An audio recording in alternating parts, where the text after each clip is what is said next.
Hi there, our highly valued, treasured and esteemed viewers and listeners, and welcome back to your channel of choice. This video I am about to present was compiled by Dr. Nath Arua, a clinical pharmacist by training and profession who is the founder of Progressive Pharmacotherapy Consultants, the premier virtual clinical pharmacy institute for capacity building for healthcare workers. The Virtual Clinical Pharmacy Institute with a difference, where patient safety, medication therapy management and optimal clinical outcomes are very crucial and non-negotiable to us. Here we seek to remain your premier source of crucial tips for high-impact pharmacotherapy services. So, on behalf of the Institute, I humbly urge you all to sit back and spare me part of your very precious time to share with you very useful tips which may prove very, very handy in your line of duty. I now welcome you all to part 552 of our pharmacotherapy series, which majors in schizophrenia.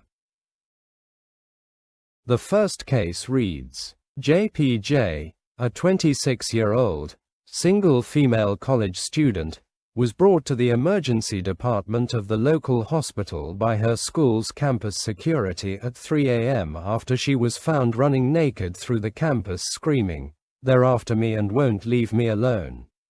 They keep telling me to run and hide." JPJ's roommate has accompanied her with the security officers. Regarding the history of present illness, JPJ is not a good historian, but her roommate is willing to provide information to help. When asked questions, JPJ provides indirect, tangential answers, repeating her concerns of, "They are after me." When asked who is after her, she responds, "The FBI, of course. They think I'm a spy, but I am a spy for the CIA." Various times during the interview, JPJ is found talking to someone not in the room. When asked about that, she says she hears the voice of her CIA supervisor through the transmitter in my head, and needs to respond. She said the transmitter also allows her to read other people's minds, which is how she spies for the CIA. JPJ's roommate states that JPJ has been acting erratic for the past couple semesters, but she thought it was just from an online video game they had been playing. Once, she returned to their dorm room and JPJ had barricaded the door from the inside with furniture so no one would find her.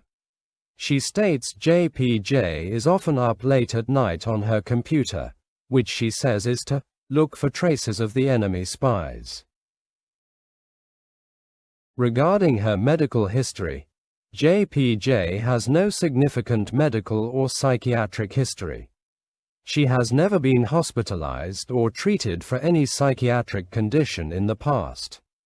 Her roommate has known her since they started college together 3 years ago, and they have been roommates for the past 2 years. The roommate says JPJ was fairly normal, quiet and shy, getting good grades, until the unusual behavior started almost a year ago after they returned from summer break.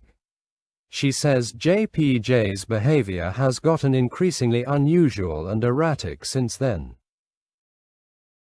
Regarding her psychosocial history, a call to JPJ's mother finds that her father has a history of alcoholism and domestic violence which led to their divorce when JPJ was 14. JPJ's paternal uncle has been diagnosed with schizophrenia and has been hospitalized multiple times over his lifetime. JPJ's mother says she has always been a very good student, but not very social when in high school, tending to isolate from her classmates. She screamed at them one day in school saying she would defend herself if they carried out their plans, and the police were called. No charges were filed and JPJ was entered into the school's anger management program, to which she never showed up. JPJ's roommate states she only drinks socially at occasional parties and denies any illicit substance abuse. We will now focus on her physical examination, Laboratory tests. JPJ's physical examination shows no significant or contributory findings other than some bruising on her knuckles from punching the walls. JPJ states this is from fighting off the FBI agents when they find her. Laboratory tests, including complete blood count, SMA28 panel, and liver and thyroid function tests, all return normal. A urine drug screen returns all negative results. No other tests were ordered. Next we will discuss her mental status exam. Regarding appearance and behavior, JPJ is a tall, average build, neat but casually dressed young woman who appears her stated age. She shows signs of paranoia and agitation as she is constantly looking around the room and pacing. She constantly asks to be released before they find me. Regarding her mood, JPJ is anxious and concerned that the FBI will find me and prevent her from completing her mission. Affect is animated due to his level of agitation. She does not report any depressive ideation. Memory. Long-term memory appears to be intact, confirmed by roommate. But patient will not cooperate with recall tests of immediate and short-term memory as this is a waste of time and I need to be released. Regarding her orientation, JPJ is oriented to person, place, time, and situation. Regarding her thought content, JPJ is fixated on needing to leave in order to complete her mission. She is convinced the longer she stays the more likely the FBI will find her here and she will need to fight my way out. She also states she is trying to use her implanted transmitter to read the thoughts of the people in the room. She denies any suicidal or homicidal ideation. She accuses you of keeping her there to help the FBI. Regarding her thought process, JPJ's speech is highly disorganized such that she can be difficult to comprehend. Regarding her perception, JPJ is clearly responding to internal stimuli and most likely auditory hallucinations. She also keeps asking the staff whether something is burning and where the smell is coming from. Regarding her insight and judgment, JPJ has poor insight into her symptoms and mental state, and will most likely require inpatient hospitalization for psychosis. Her provisional diagnosis is psychotic episode, most likely due to schizophrenia. So my first question to you reads, what hallmark symptoms of schizophrenia is JPJ presenting with at this time? How might these symptoms be used in monitoring treatment?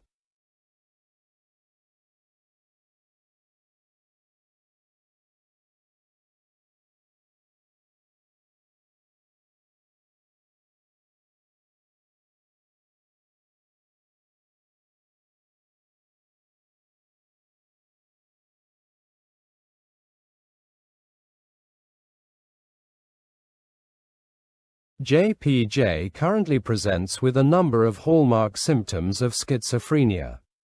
She has olfactory as well as auditory hallucinations, hearing her CIA supervisor and others, delusions, she works for the CIA and the FBI is after her, having a transmitter in her head, and magical thinking, she can read people's thoughts.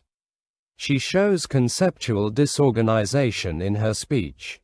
She is also agitated and uncooperative, and has acted out on her delusions by getting into arguments with people she feels are from the FBI. These symptoms should begin to decrease and subside with time as effective medication treatment is utilized, allowing us to determine whether JPJ is responding appropriately. What information from JPJ's history also contributes to a diagnosis of schizophrenia? What is the prognosis for JPJ?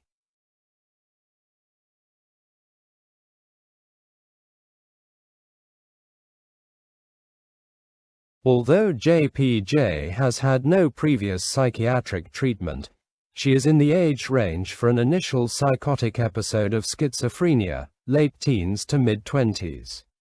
JPJ has been showing increasingly unusual behavior for over 6 months, and possibly up to a year according to her roommate, with more drastic changes more recently. Prior to this, JPJ did show some prodromal symptoms, most notably some difficulty interacting with peers while in high school and isolating herself. There is also a family history of schizophrenia, paternal uncle, and alcoholism, father. JPJ's prognosis is variable, because her young age of onset, family history of schizophrenia, and unstable home environment at a young age indicate a poor prognosis, but her relatively high baseline functioning and intelligence, she did very well in high school and is currently in college, would increase the chances for a better long-term outcome. As JPJ is early in her illness, it will take time to better determine her long-term prognosis more clearly. We will now briefly look at the typical course of the illness and prognosis. The course of schizophrenia can vary between individuals. However, a common pattern entails a premorbid phase with possible signs of cognitive, motor, and social deficits in childhood at 12 years old or under, a prodromal phase during adolescence and young adulthood, that is 12 to 18 years old, including a functional decline with brief or attenuated positive symptoms, and then an active phase which includes florid positive symptoms as part of psychosis. An improved prognosis is associated with female gender, a preponderance of positive and mood symptoms versus negative symptoms, rapid onset of symptoms, older age at symptom onset, and high premorbid functioning. Generally, the negative, or deficit, and cognitive symptoms of schizophrenia predominate earlier in the development of the disorder. Florid positive symptoms usually emerge between 18 to 25 years of age in men and 20 to 30 years of age in women. During the prodromal phase, patients may show what resembles negative symptoms: blunted affect, decreased motivation and energy, social withdrawal, and others. Cognitive symptoms may also present, such as poor concentration and memory, which may manifest as declining school or work performance. Low-level positive symptoms may also be seen, mostly in the form of disorganized thinking. Other symptoms such as depression, anxiety, or irritability may also present. Often these symptoms will go unrecognized in adolescence and be mistaken for anything from puberty, relationship problems, or drug abuse. This phase may last from weeks to years and often is not attributed to schizophrenia until the first psychotic episode.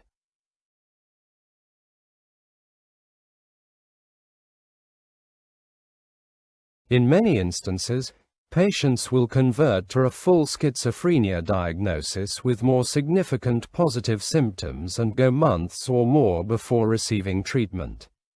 This delay may affect the long-term prognosis of the illness, as early treatment can decrease later morbidity as response to treatment in first episode schizophrenia in critical.